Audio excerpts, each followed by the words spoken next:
Hey guys, how's it going? So for today's video I thought I would talk about my tattoos because I've got a few of them and I'm going to get more, but I thought I'd do an update now and then consistently update it. I'll just sort of go through each one, what it means. Some of them I'll be grouping together because they sort of just have the same meaning. But to start off with is on my right calf. That's my first tattoo. I got it when I was 18.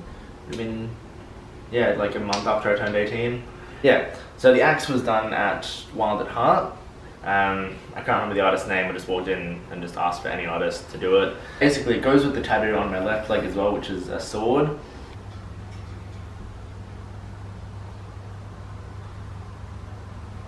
The sword was done at First Ave Tattoos. I can't remember the artist. I don't know that he actually worked at First Ave or if he was just a friend of one of the guys who worked there and was just using his gear. But he did it and I traded a bass guitar for it, so didn't have to pay for it. I just wanted an axe and a sword. I wanted a Viking axe and Viking sword because a lot of my tattoos are going to be Viking inspired. But when I was 18, I was an idiot and just sort of walked in and said, I want this picture of this axe. So it's not actually a proper Dane axe.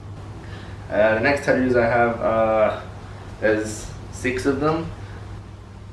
I've got on my left foot, just next to the ankle, there's a little skeleton hand giving the finger with thumb out for some reason. And then just below that is a little goat head. On the other foot, there's a knife sort of stabbing into just above my ankle. And just below that, this one wasn't done at Royal Ink. It was done actually by Asta in her bedroom with a tattoo gun she bought. And it's just a little ghost. And she also has one on her foot which has a little bow. And it's just like us. And as little ghosts. Then with the Royal Ink ones though, on my stomach, I have a 3-eyed Bart Simpson bird, which is from one of the Treehouse of Horror ones. I was later informed that this wasn't my choice to have a third eye, that's just how the studio drew it, but in the actual Treehouse of Horror he doesn't have 3 eyes, that's just how they did it. It looks cool, I still like it, it's fun. And then across from that is like a witch doctor with one of those big long nose masks. Pretty much all 6 of those are just reminders to enjoy myself and not take life too seriously. Like I just look at them and laugh because they're pretty fucking stupid really. So they're just there to remind me that I had fun and to be a dickhead, because that's what I am. And then last off is my right arm. It was done in 2 parts, so up the top I have a yin yang. That was done 2 years before the rest of it when I was in America.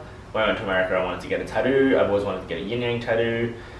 The reason for that, like I obviously believe in all the whole light, dark, good, bad, half, all that stuff.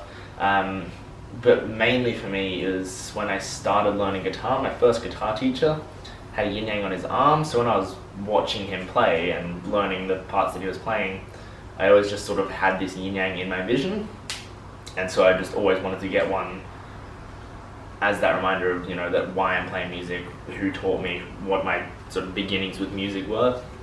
And then around that, I've always wanted a dragon tattoo, which is why I got the scales. I didn't want like a stereotypical dragon tattoo, I just wanted something that was dragon, but not just that standard Chinese red dragon thing. So I got the actual scales, which may eventually wrap around a bit further, might go down a bit further with them. I'm not sure just yet, but that's sort of something I'll be working at in the future.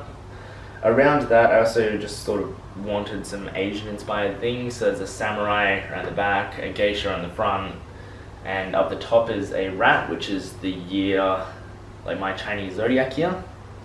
And then originally we weren't going to do this, we were just going to have a cherry blossom sort of circling around, but we decided that we were going to go with at pretty much the last minute, the artist was like, what if we do like one of those traditional sun rays? So we did that. It ended up looking a lot better. It rounded up my shoulder, makes it sort of look more complete. Yeah, and there is a cherry blossom leaf up in it, which we to sort of keep that original idea of Harry and the cherry blossom. but that's sort of how it is. And we've left the inside open so that we can do other stuff, whether we want to add to this piece or do a new piece that complements it. We just left that open for that. And then I still have my entire body that I'm going to work with, and I'll pretty much get all of them done. The guy who did this, Trevor at First Ave, I'm pretty much going to get him to do everything. He was fantastic. He's really fast, really good, and he makes great conversation. If you enjoyed this video, give it a thumbs up, subscribe to the channel. I'll be doing future videos about my tattoos as I get more of them and more updates, and I might convince Asta to do one on all of her tattoos, since she is also rather tattooed. So there'll be lots of tattoo related things coming up in the future. So yeah, bye.